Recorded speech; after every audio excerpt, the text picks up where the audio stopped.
I went to a certain city on a lecture date and was met at the train by a committee.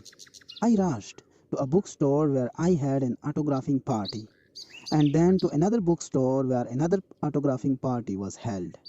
Then they rushed me to a luncheon. After rushing through a luncheon, I was rushed to a meeting. After the meeting, I was rushed back to the hotel where I changed my clothes and was rushed to a reception where I met several hundred people and drank 3 glasses of fruit punch. Then I was rushed back to the hotel and told I had 20 minutes to dress for dinner. When I was getting dressed, the telephone rang and somebody said, "Hurry, hurry, we must rush down to dinner." Excitedly, I chattered, "I will rush right down." I rushed from the room and was so excited that I could scarcely get the key into the lock. Hastily, I felt myself to be sure that I was completely dressed and rushed toward the elevator. All of a sudden, I stopped. I was out of breath. I asked myself, what is this all about? What is the meaning of this ceaseless rush? This is ridiculous. Then I declared independence and said, I do not care if I go to dinner. I do not care whether I make a talk. I do not have to go to this dinner, and I do not have to make a speech. So deliberately and slowly, I walked back to my room and took my time about unlocking the door.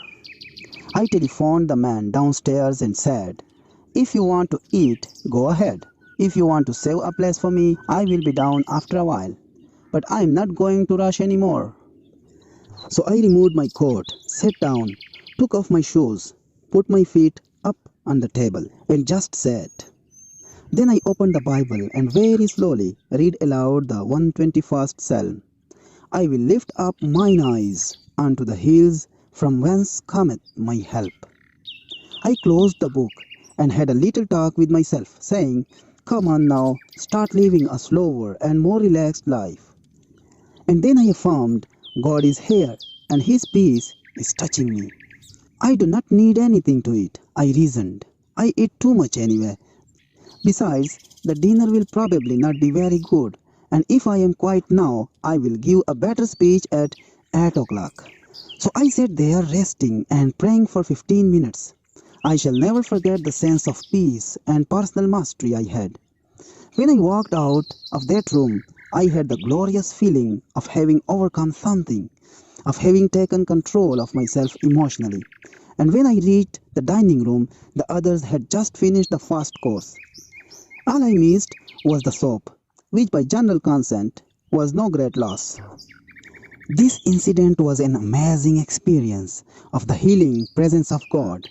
I gained these values by simply stopping, by quietly reading the Bible, by sincerely praying, and by thinking some peaceful thoughts for a few minutes.